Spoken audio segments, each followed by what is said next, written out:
Good evening. Now that's really what people call a very hard act to follow. I think such a wonderful music.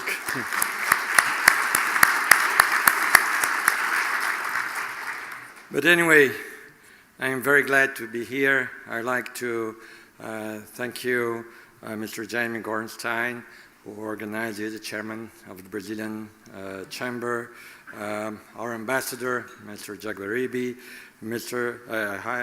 His Excellency Alex Ellis, ambassador of the United Kingdom and North Ireland in Brazil. His Excellency Mr. Gilmar Mendes, our Minister of the Supreme Court, the honorable recipients of the Personality Awards, Mr. Marcos Molina, as well as Sir David Corral, the members of the Chamber and their representatives here. Ladies and gentlemen, I'm very honored with the invitation to give the keynote speech today. I have myself participated in a few of these dinners, I think the last one 2 or 3 years ago, and I'm happy to follow the steps of my good friend, President Tombini from the Central Bank, who was here a couple of years ago. It's a pleasure to be with all of you tonight and celebrate the friendship and the business ties between Brazil and the United Kingdom. Our long-standing relations enrich our history and elect new opportunities and prosperity to our future. I always enjoy visiting London, and I'm been very fortunate the last few times have been as beautiful as today. The only problem is that most of the time I spend not so much strolling in Hyde Park and such a pleasant places, but working, which is good. We bring a lot every time we come to London. We bring a lot in terms of results, in terms of insights, and in terms of this willingness to do things in Brazil. Let me start again expressing my gratitude in particular to the Chamber putting this together and inviting me, and acknowledge the two recipients of this year's Personality Award, who through their business and ideas inspire us and bring fresh hope for even stronger investment and people-to-people links among our countries.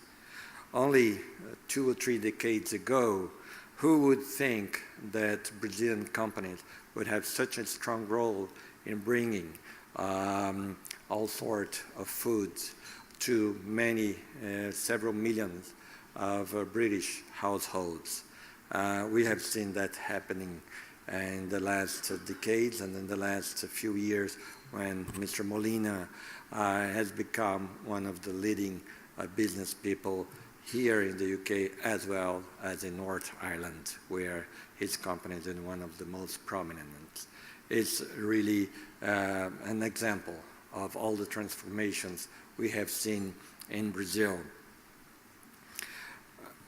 I'd say that also the Brazilian market, not only those related to exports, but also domestic markets, are remarkable. And the growth of this market, the new middle class there, has created a lot of new opportunities that, of course, are one of the reasons that we have the extraordinary presence of the companies of Sir Sorel, who have played such an important role in a country where you see not only a free press, a press that both printed as well as on TV play a major role in shaping just from habitudes, from their soap operas and information, entertainment. Press has a tremendous role in Brazil, but more and more also other channels. Brazil is one of the largest markets for internet as well as cell phones. not only in terms of content, but also in terms of what people do in banking, in many activities, internet, and more the cell phones and these devices free people and allow people to do much more, increase their productivity. So it's a place where advertisement is very important. Again, in creating new awareness among people and creating motivations for young people and understanding everything that is available in this world as the economy grows and gets into new areas. And so I salute the role of information, the role of advertising, the exchange of ideas that is so free and so vigorous in Brazil.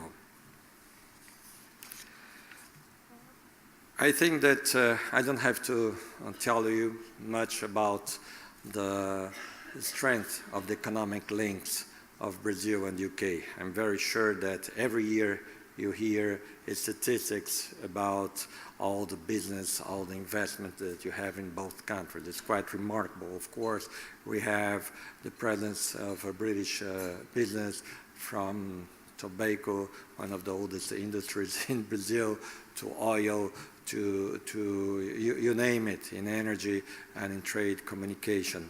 And more you have also Brazilians who can benefit from the openness of the UK economy. I think that we also in Brazil, we understand the strength that comes from being open, from being a place where people trust to do business. And I think we'll continue to work in this direction because these open new horizons for everybody in our country. We believe that I mentioned the oil sector is a sector where, once again, Brazil showed what it's able to do. I remember a few years ago, not many years ago, 7, 6 years ago, when pre-salt was thought to be just a possibility, just a story. Now we are producing more than 800,000 barrels a day in pre-salt field. And it is a very high quality oil. Actually, we have learned that fields are usually much more productive than they were expected to be, which meant that the capex needed for each field it has been reduced, which of course is very good in a time when oil prices are down. It meant that pre-salt, in spite of all the technical challenges, can be competitive, even in a world of low oil prices. Now, exploring this is not something that Brazil do alone. It's a result of partnership in many, many ways with companies around the world, and in particular in the UK. And I'm sure, and many in the government, including our Ministry of Energy, have been very aware of the need and the advances of increasing these opportunities and thinking new and strong ways to partner with companies from all over the world. And so I'm very confident. I've seen the participation of the British companies in Brazil in the oil sector.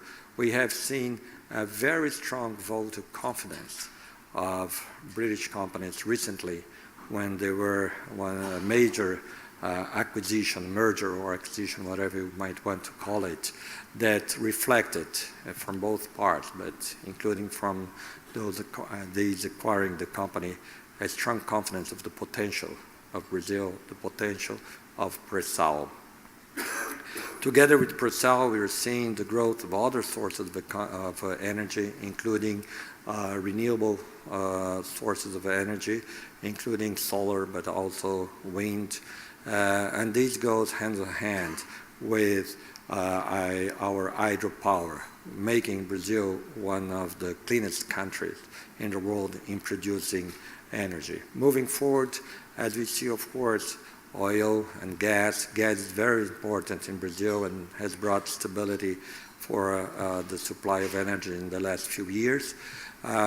We also see in Brazil more and more a decision to address issues of climate change and the global need to reduce emissions, not only through improvements in industrial process, but also getting committed to reforestation and forest restoration projects. I think this can be a very promising area in Brazil and become a sink of carbon that I would say should be recognized around the world. It could be a very important part of the contribution of Brazil to the global, say, climate discussion. Brazil in the last 10 years has reduced its emissions from deforestation by 80%. I think that makes the country probably one of the countries with the biggest contribution for reduction of emissions around the globe. And we did that. So many things we do in Brazil in a purely voluntary way. So I think that's an important issue in Brazil. We have made a lot of progress also in the regulation of the balance between environmental issues and everything related to agriculture. That certainly put us in the forefront of this issue around the globe. And we want to continue to make progress.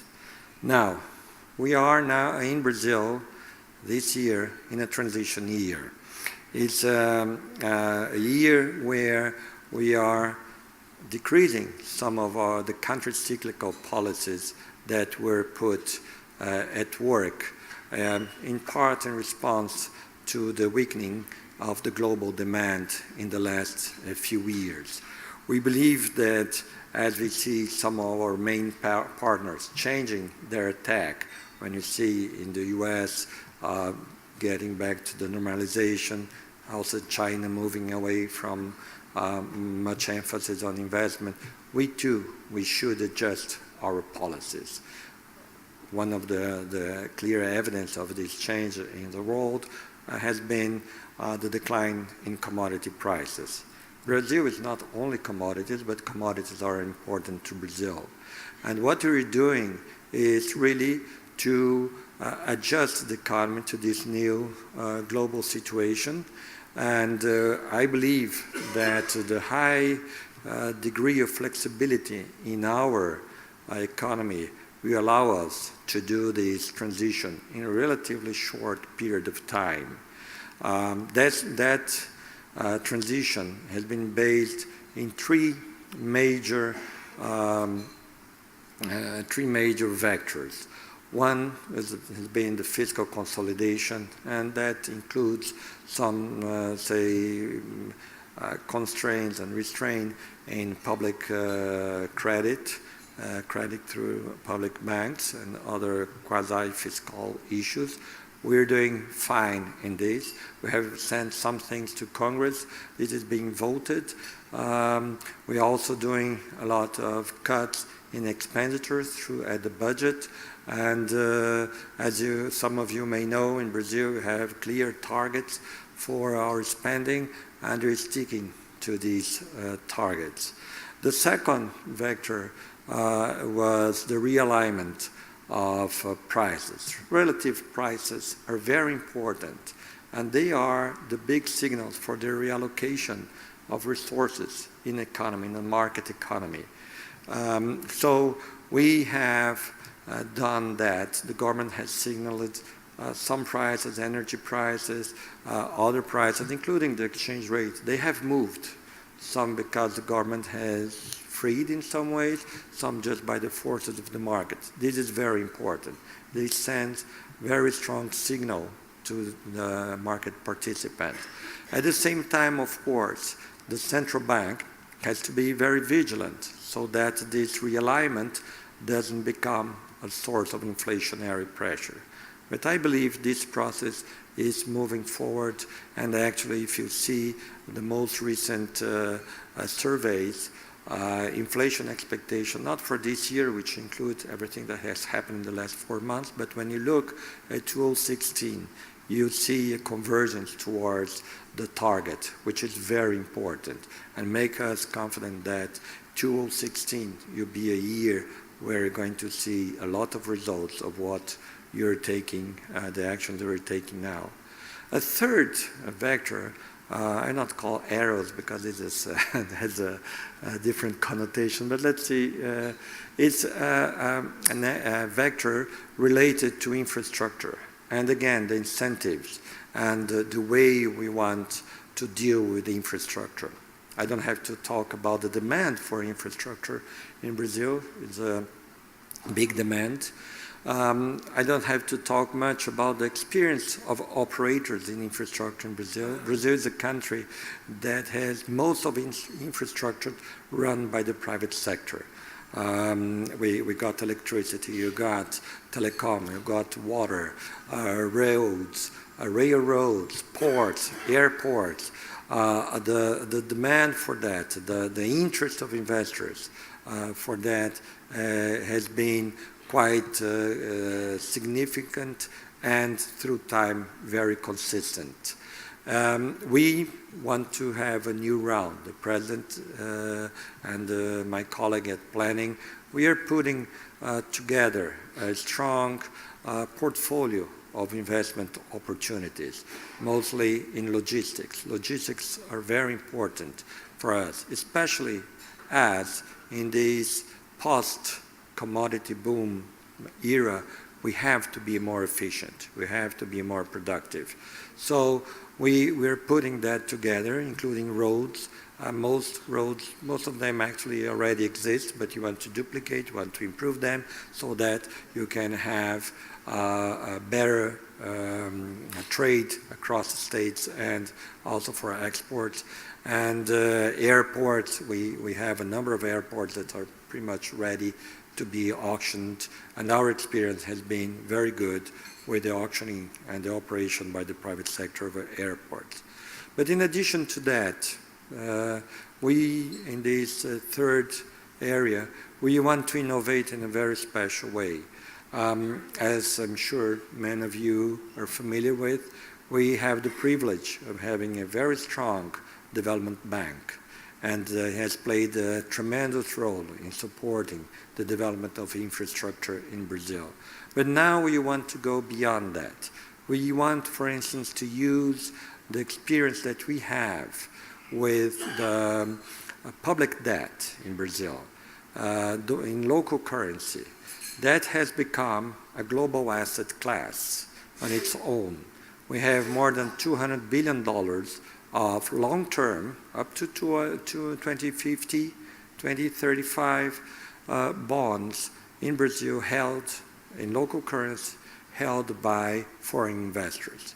We believe that in the same way that we got the success because of everything that have done in Brazil, because the trust that people have in Brazil, everything that we managed to do with the public debt 10 years ago, we ought to do also with project bonds and other structures for private financing of the infrastructure. You work hand in hand with BNDES. We understand that infrastructure is a different animal. These are big projects.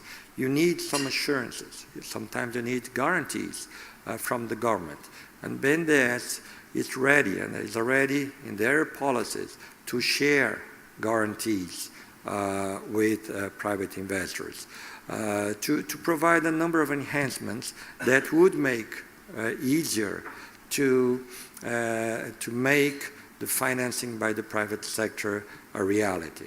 There's still work to be done in this area, and actually one of the reasons to come to London, which is the heart of the financial market, is to listen to investors here, especially long-term investors here. What do you need? What would be important if you want to move in this direction? What you should do? What are say, the key factors when you think in terms of risk management, when you think in terms of long-term expectations to unlock these savings to be invested profitably, not only in Brazil, but I think in other places. We all know that there is a demand, there is a need for profitable projects when you think of how we're going to finance pensions, how even insurers in Europe are concerned by the low rates of returns. Well, there are plenty of opportunities. Actually, something that is being tackled by the G20. There's plenty of opportunities, not only here, but elsewhere in the world, to get good long-term income streams from infrastructure. It has a tremendous impact because, of course, changes the welfare, changes the productivity in the recipient countries, the countries where the infrastructure will be built, but also provides a steady, safe, relatively high return income stream to those who have the savings and have to plan about the future. In some ways, it's nothing very new. The UK has played a leading role in financing infrastructure around the world for many generations. And I believe that this ability and has not been lost. But we're only going to get results if you are able to exchange views, and we can fill the gap between just expectations and the needs from both sides. Like I mentioned, it's not something only of Brazil. It's something that involves a number of countries and something that can provide a lot of opportunities and investments to countries, both developed as well as developing countries. These three areas, I would say, summarize the policies. And they are very important because I was saying the other day that we believe that when you think in terms of investments or the economy in general, the role of the government is not necessarily to write or to choose the libretto or to pick the baritone or the singer. It's rather to ensure that the theater is clean, it's ready to operate, and it opens at the right time.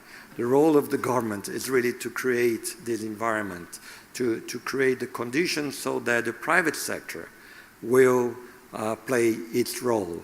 And I think that's really our commitment, ensuring, of course, the macroeconomic stability, looking into ways to improve the regulatory framework, and opening the space to have a crowding in by the private sector, especially capital markets, to play an even stronger role in our economy.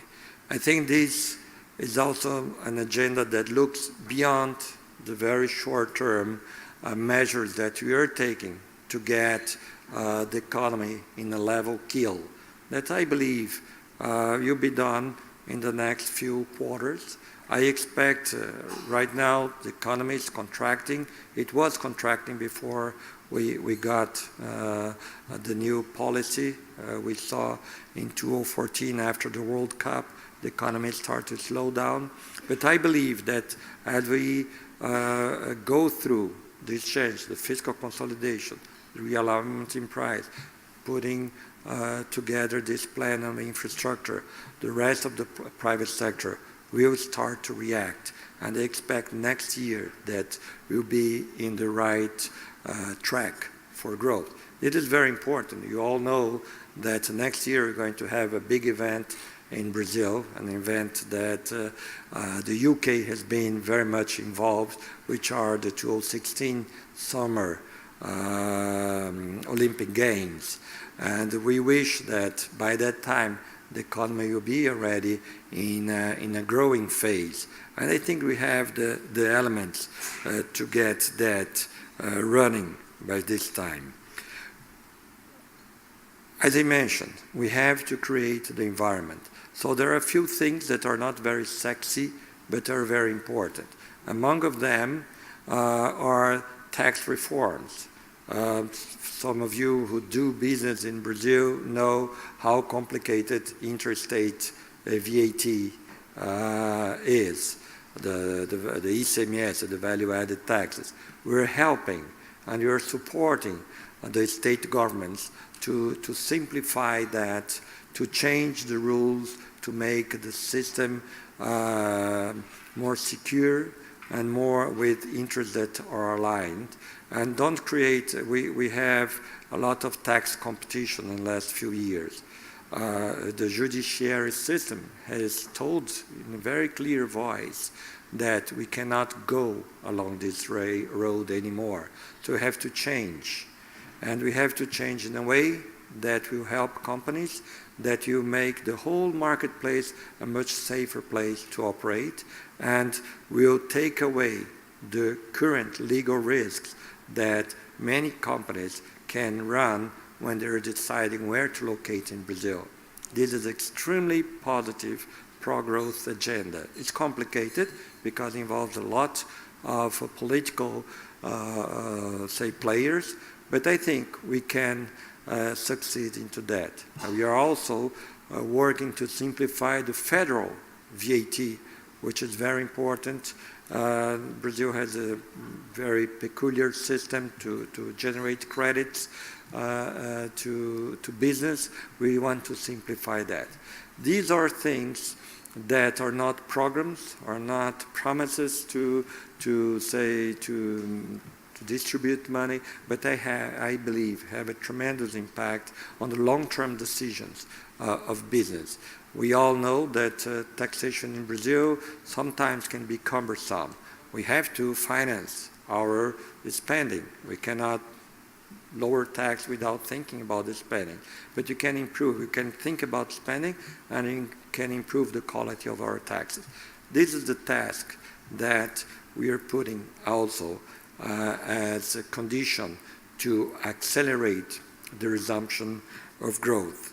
I believe that we all know that competition, trade, focus on education, stable institutions, that together with well-designed and highly inclusive social policies are very important ingredients to grow and to improve the welfare of our people. We had a lot of work to do, but we are working hard along these lines. A simple example, and I think I'll be finishing, is the question of education. We have, of course, to be mindful of how the money is spent, but we also have to think that a lot of changes have already happened. The number of students in college in Brazil has doubled if you compare to 10 years ago, 204, and now. We used to have 3.5 people, students in college in 2003. Now have more than 6 million students in college. It's about the number of students we have in the UK. So that's the transformation, the new pool.